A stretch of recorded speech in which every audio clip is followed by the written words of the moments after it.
ராசி. இந்த ராசிக்காரங்க எப்படிப்பட்டவங்க அப்படின்னு தெரியுமா? ஒருத்தருக்கு ஒரு ஆபத்து வருது அப்படின்னு சொன்னா முதல்ல ஓடி போய் நின்று அந்த ஆபத்திலிருந்து அவங்கள மீட்டெடுக்கக்கூடிய ஒரு நல்ல குணமானா நீங்க இருப்பீங்க.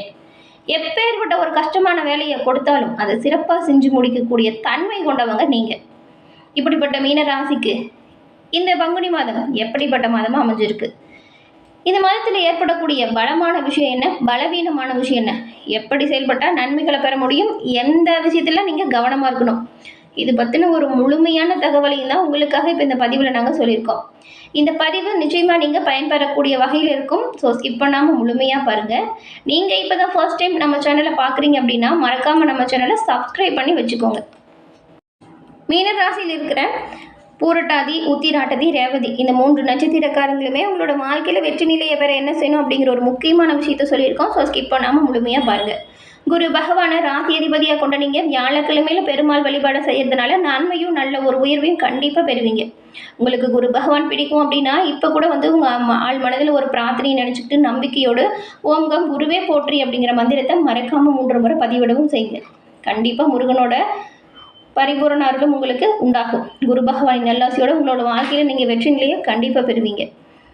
அதே போல் உங்கள் சுய ஜாதக கணிப்பை எளிய முறையில் தெரிஞ்சுக்க விரும்பினா டிஸ்கிரிப்ஷனில் பாருங்கள், ஜோதிடரோட நம்பர் கொடுத்துருக்கோம். அந்த நம்பருக்கு ஃபோன் பண்ணி உங்கள் ஜாதக கணிப்பை நீங்கள் எளிய முறையில் தெரிஞ்சுக்கலாம். இது எல்லா வகையிலுமே சிறப்பான உயர்வு பெற உங்களுக்கு ஒரு நல்ல வாய்ப்பாக இருக்கும். இந்த ஒரு வாய்ப்பை தவற விடாமல் பயன்படுத்திக்கோங்க. மீனராசிக்காரங்களை ரொம்பவுமே ஹார்ட் ஒர்க் செய்யக்கூடியவங்களா இருப்பீங்க. எந்த ஒரு விஷயத்தை உங்ககிட்ட கொடுத்தாலும் கஷ்டம் அப்படின்னு சொல்லவே மாட்டீங்க. அதுலேயும் புதுமையான அறிவார்ந்த விஷயங்கள் உங்களுக்குலாம் அல்வா சாப்பிட்றது போல இருக்கும். மற்றவங்க முடியாது செய்ய மாட்டேன் அப்படின்னு சொல்கிற வேலையை ரொம்ப சுலபமாக செய்வீங்க. உங்ககிட்ட அன்புக்கு பஞ்சம் இல்லை அப்படின்னு சொல்லலாம். எந்த ஒரு விஷயத்துலையுமே வெற்றியை நிலைநாட்டக்கூடியவங்களா நீங்கள் இருப்பீங்க. இதுக்கு காரணம் உங்களுக்கு இருக்கக்கூடிய பொறுமை, மனப்பக்குவம் நிறைஞ்சவங்க, கலையார்வம் அதிகமாக இருக்கும். இந்த இலக்கிய இசையில் இந்த மீனராசிக்கு நாட்டம் அதிகமாக இருக்கும். அதே போல் இந்த கலை இலக்கியத்தில் நல்ல ஒரு உயர்ந்த இடத்துல இருக்காங்க அப்படின்னா அவங்களை கேட்டு பாருங்கள், பெரும்பாலும் மீனராசிக்காரங்களாக இருப்பாங்க. அதே போல் தான் சொந்த காலம் நிற்கிறது தான் உங்களுக்கு பிடிக்கும். குடும்ப பொறுப்புகளை தலையில் வச்சுக்கிட்டு குடும்பத்துக்காக ஓடோடி உழைக்கக்கூடியவங்க, குடும்பத்தின் சுமையை சுமக்கக்கூடியவங்களா பெரும்பாலும் மீனராசிக்காரங்க நீங்கள் இருப்பீங்க. இந்த மீனராசியில் பிறந்தா அவங்களுக்கு பெருசாக எந்த ஒரு கிரக பாதிப்பும் ஏற்படுறதில்ல. ஏன்னா இது ஒரு அதிர்ஷ்டமான ராசி. கற்பனை உலகில் கொஞ்சம் அதிகமாக மிதந்துக்கிட்டு இருப்பீங்க. விலை உயர்ந்த பொருட்களை வாங்கணும் அப்படின்னு நினைப்பீங்க. ஆனால் காசு இருக்கும் பொழுது அதை கரெக்டாக பயன்படுத்துவீங்க. எது தேவையோ அதுக்கு முக்கியத்துவம் தருவீங்க. தேவையில்லாத விஷயத்தை தவிர்க்க பார்ப்பீங்க. இந்த மீனராசிக்காரங்களுக்கு பெரும்பாலும் திருமணம் கொஞ்சம் தாமதமாக நடக்கும். அதே சமயம் தம்பதிகளுக்கு பொறுத்த வரைக்கும் கொஞ்சம் கருத்து வேறுபாடு வரவுமே வாய்ப்பு இருக்கும். ஆனாலும் விட்டு கொடுத்து அனுசரித்து போகக்கூடிய உங்கள் குணம் மன நிம்மதியை ஏற்படுத்தும். அதே போல் வாழ்க்கை துணையால் உங்களோட வாழ்க்கையில் சில முன்னேற்றங்களை நீங்கள் பெறக்கூடிய அமைப்பும் மீனராசிக்கு உண்டு. இப்போ சொன்ன விஷயங்கள் எல்லாமே மீனராசிக்கு பொதுவாக இருக்கக்கூடியதுங்க. எல்லோருக்கும் இப்படி தான் இருக்கும் அப்படின்லாம் கிடையாது. இந்த மீனராசி அப்படிங்கும்போது இந்த விஷயம் எல்லாம் நடப்பதற்கு நிறைய சாத்தியக்கூறு இருக்குது. அதனால தான். அதே போல் நீங்கள் பாருங்கள், ரகசியத்தை பெரும்பாலும் வெளியில் யார்ட்டையும் சொல்ல மாட்டீங்க. எந்த ஒரு விஷயமா இருந்தாலும் தன்னுக்குள்ளே மறைச்சி வச்சுப்பீங்க. சமயத்துக்கு ஏற்றபடி குணத்தை மாற்றிப்பீங்க. எந்த அளவுக்கு ஒருத்தர்கிட்ட பழகுறீங்களோ அதே அளவுக்கு அவங்கள விட்டு விலகிடுவீங்க. அதே போல் உங்களை நம்பி ஒரு விஷயத்தை கொடுத்தா அதை சிறப்பாக செய்வீங்க. ஆனால் மற்றவங்களை நம்பி பெரிய காரியத்தில் நீங்கள் இறங்கவும் மாட்டீங்க.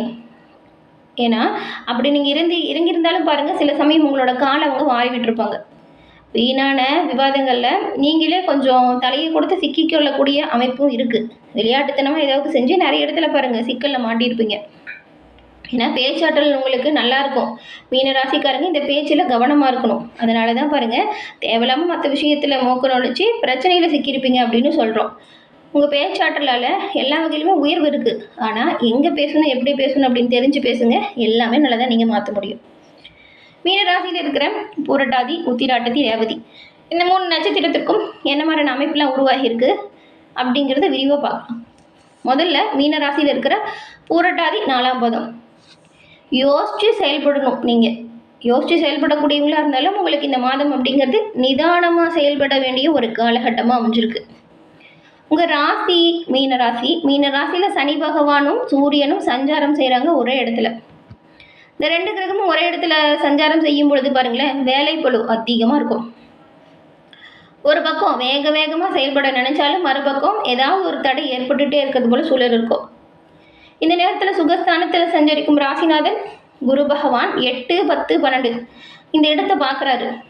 இதனால் உங்களுக்கு எதிராக செயல்படக்கூடியவங்களை நீங்கள் கண்டறியக்கூடிய வாய்ப்பும் உருவாகும். மறைமுக தொல்லை உங்களை விட்டு விலகும். குரு பகவானால் பெரும்பாலும் உங்களுக்கு நன்மை நடக்கக்கூடிய அமைப்பு இருக்குது. தைரியமாக செயல்படுங்க. தொழிலில் முன்னேற்றம் இருக்கும். உத்தியோகத்தில் இருக்கிறவங்களுக்கு எதிர்பார்ப்பு பூர்த்தியாகும். வேலை தேடி வந்தவங்களுக்குமே எதிர்பார்த்த வேலை கிடைக்க நிறைய வாய்ப்பு இருக்குது. இதுவரைக்கும் இருந்த செலவு கட்டுக்குள்ளே வரும். பெரிய ஸ்தானத்தில் சஞ்சரிக்கும் செவ்வாயும் குரு பகவானோட பார்வை உண்டாகிறதுனால பிரச்சனை தீரும். எடுத்த வேலையில் நல்ல ஒரு வெற்றி வாய்ப்பு உண்டாக வாய்ப்பு இருக்குது. பெரும்பாலும் முன்னேற்ற பாதையில் நீங்கள் நடைபெறுவீங்க. குடும்பத்தில் நிம்மதியான நிலை வரும். வரவு அதிகரிக்கும். விவசாயிகள் விளைச்சலில் கூடுதல் அக்கறை எடுத்துக்கிறது நல்லது. பெண்களுக்குமே குடும்பத்திலையும் சரி வெளியிலையும் சரி ஒரு நிம்மதியான நிலை வரும். வாழ்க்கை துணையின் ஆதரவு உங்களுக்கு பக்கமாலமாக இருக்கும். பொன்பொருள் சேர்க்கை இருக்குது. பகவதி அம்மனை வழிபட்டு வருவதால் உங்களோட வாழ்க்கையில் வரக்கூடிய சங்கடங்கள் உங்களை விட்டு நீங்கும். புத்திராட்டதி நட்சத்திரக்காரங்களுக்கு நிதானமாக செயல்பட்டு நினைச்சதை சாதிப்பீங்க. இது வரைக்கும் விரயஸ்தானத்தில் சஞ்சரித்த சனி பகவான் இப்போ ராசிக்குள்ளே, அதாவது ஜென்ம சனியாக சஞ்சாரம் செய்கிறாரு. உங்களுக்குள்ளே பாருங்கள், மந்தமான நிலை வர நிறைய வாய்ப்பு இருக்குது. எந்த ஒரு விஷயத்திலும் வேகமாக செயல்பட முடியாது. பணியிடத்தில் கடினமான சூழலை உணர்வீங்க. அப்படி இருந்தாலும் ராசிநாதனோட பார்வை சாதகமாக இருக்குது. சனி பகவானோட பார்வை தான் கொஞ்சம் பிரச்சனை ஏற்படுத்துது. ராசிநாதன் சாதகமாக இருக்கிறதுனால வரக்கூடிய பிரச்சனையை சமாளிக்கக்கூடிய அளவுக்கு ஆற்றல் இருக்குது. அதிர்ஷ்டக்காரகன் சுக்கிரன் மாதம் முழுவதும் உங்களுக்கு சாதகமாக தான் சஞ்சாரம் செய்கிறாரு. அதனால் உடல் ஆரோக்கியத்திலையுமே நல்ல ஒரு உயர்வு ஐஸ்வர்யம் உண்டாகக்கூடிய யோகம் இருக்குது. மாதத்தோட பிற்பகுதியில் புதனும் சாதகமாக சஞ்சாரம் செய்கிறதுனால வெளியூர் பயணம் அதிகரிக்கும். அதன் வழியே ஆதாயம் இருக்குது. வியாபாரிகளுக்கு எதிர்பார்த்த ஒப்பந்தம் கிடைக்க நிறைய வாய்ப்பு இருக்குது. உத்தியோகத்தில் இருக்கிறவங்களுக்கு ஏற்பட்ட நெருக்கடி உங்களை விட்டு கொஞ்சம் கொஞ்சமாக விலக போகுது.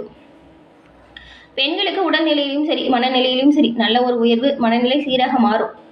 கணவரோட ஏற்பட்ட பிரச்சனை விலகும். ஆடை ஆபரண சேர்க்கை இப்போ உங்களுக்கு நல்லா இருக்குது. வேலை பார்க்குற இடத்துல ஏற்பட்ட நெருக்கடி விலகும். அப்படி இருந்தாலும் மனதில் ஏதாவது சங்கடம் இருக்கிறது போலவே தோன்றும். விவசாயிகளுக்கு விளைச்சலில் மட்டும் கவனம் செலுத்தினா நல்லது. ஜென்ம சனிக்காலம் இது அப்படிங்கிறதுனால அரசியல்வாதிகளாக இருந்தீங்கன்னா அவசர முடிவுகளை இந்த காலகட்டத்தில் எடுக்காதீங்க. கவனமாக யோசித்து பிளான் பண்ணி எந்த ஒரு விஷயத்தையும் பண்ணுங்கள். நீங்கள் கொஞ்சம் படிப்பில் கூடுதலாக கவனம் செலுத்தி மாணவர்கள் படிக்கிறது நல்லதாக இருக்கும். நல்ல மதிப்பெண்ணை பெற முடியும். நீங்கள் பெரும்பாலும் எந்த ஒரு விஷயத்துலையுமே நெருக்கடி ஏற்பட்டு விலகக்கூடிய காலகட்டம் இது அப்படிங்கிறதுனால கவனமாக முன்னெச்சரிக்கையாக இருக்கணும். பொறுமையாக நிதானமாக கையாளணும். சனி பகவானால் வரக்கூடிய பிரச்சனை தீர சனிக்கிழமையில் நீங்கள் சனி பகவானை வழிபட்டு வருவதால் உங்களோட வாழ்க்கையில் வரக்கூடிய சங்கடங்கள் நீங்கும். அப்படி சனி பகவான் வழிபாடு செய்யும்போது நீங்கள் நல்லெண்ணெய் தீபம் ஏற்றி வழிபடுங்க. இது ரொம்பவுமே நன்மையும் நல்ல ஒரு உயர்வையும் ஏற்படுத்தக்கூடியதாக இருக்கும். அடுத்து பாருங்கள், ரேவதி நட்சத்திரம். திட்டமிட்டு செயல்படக்கூடியவங்க நீங்கள். உங்களுக்கு இந்த மாதம் ரொம்பவுமே கவனமாக செயல்பட வேண்டிய ஒரு சூழல் உண்டாகியிருக்கு. ஏப்ரல் 6 வரைக்கும் புதன் விரயஸ்தானத்தில் சஞ்சாரம் செய்கிறாரு. விரயஸ்தானத்துக்கு குரு பார்வை உண்டாகுது. இதனால் பாருங்கள், இது வரைக்கும் ஏற்பட்ட தேவையில்லாத செலவு குறையும். மனசில் இருந்த குழப்பம் விலகும். வியாபாரிகளுக்கும் கலைஞர்களுக்கும் எதிர்பார்த்த ஒப்பந்தம் கிடைக்கும். சுயதொழில் செய்கிறவங்களுக்கு எதிர்பார்த்த ஆதாயம் இருக்குது. ஆனால் எந்த வேலை எடுத்தாலும் அதில் முன்னேறணும் அப்படின்னா நீங்கள் ரொம்பவுமே கவனமாக இருக்கணும். இதுக்கு முன்னாடி முன்னேற்றம் இல்லை அப்படின்னு இருந்த நிலை இப்போ மாறும். இந்த ஜீவனஸ்தானத்துக்கு குரு பார்வை வரும் பொழுது வியாபாரம் நல்ல ஒரு லாபத்தை தரும். புதிய முயற்சிகளும் சாதகமாக மாறும். வேலைக்காக முயற்சி செய்யக்கூடியவங்களுக்கு எல்லாமே வெற்றியாக இருக்கும். புதுசாக தொழில் தொடங்கணும்னு நினைக்கிறீங்களா? அதுக்கான அனுமதி கிடைக்கும். வெளிநாட்டு முயற்சி சாதகமாக மாறும். சத்ருஜய ஸ்தானத்தில் சஞ்சரிக்கும் ஞான மோட்சக்காரகன் கேதுவால் உடல்நிலை சீராக இருக்கும். எதிர்ப்புகள் உங்களை விட்டு விலகும். வம்பு வழக்குகளும் சாதகமாக மாறும். எந்த ஒரு சங்கடம் வந்தாலும் உங்களை பெருசாக பாதிக்காது.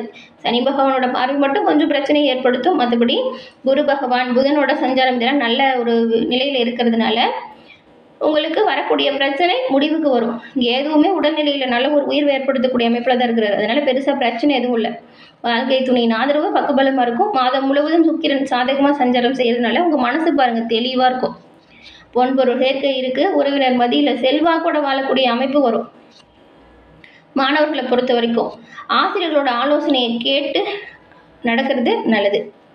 ஏன்னா ஆலோசனை உங்களுக்கு நல்ல ஒரு உயர்வை ஏற்படுத்தும். அதனால் பெரும்பாலும் மீனராசிக்கு 3 நட்சத்திரக்காரங்களை பார்க்கும் பொழுதுமே அமைப்புகள்லாம் நல்லா இருக்குது. கவனம், பொறுமை, நிதானம் இது இருந்தால் ரொம்பவுமே சிறப்பான உயர்வு பெறலாம். எச்சரிக்கையாக செயல்படுங்க. கோபத்தை தவிர்த்து கொஞ்சம் நிதானமாக செயல்படுங்க. எல்லாமே நல்லதாக நடக்கும். என்ன மீனராசி அன்பர்களே, இந்த பதிவை நீங்கள் பயன்பெறக்கூடிய வகையில் அமைஞ்சிருக்கும்னு நினைக்கிறோம். பதிவு பிடிச்சிருந்தா லைக் பண்ணுங்கள். உங்கள் நண்பர்கள், குடும்ப உறுப்பினர்கள் யாராச்சும் மீனராசியாக இருந்தால் அவங்களுக்குமே இந்த பதிவை ஷேர் பண்ணுங்கள். அவங்களும் பார்த்து பயன்பெறட்டும். நீங்கள் இப்போ தான் ஃபர்ஸ்ட் டைம் நம்ம சேனலில் பார்க்குறீங்க அப்படின்னா மறக்காமல் நம்ம சேனலை சப்ஸ்கிரைப் பண்ணி வச்சு கூட வரதில்லை பெல் ஐக்கான் அதை கிளிக் பண்ணி வச்சுக்கோங்க. அப்போ தான் நாங்கள் போடுற பதிவுகள் ஒவ்வொன்றுமே நோட்டிஃபிகேஷன் மூலம் உடனுக்குடன் உங்களை வந்தடையும் அப்படிங்கிறத தெரிவிச்சுக்கிறோம். தொடர்ந்து பார்த்தமைக்கு நன்றி நேயர்களே. நன்றி, வணக்கம்.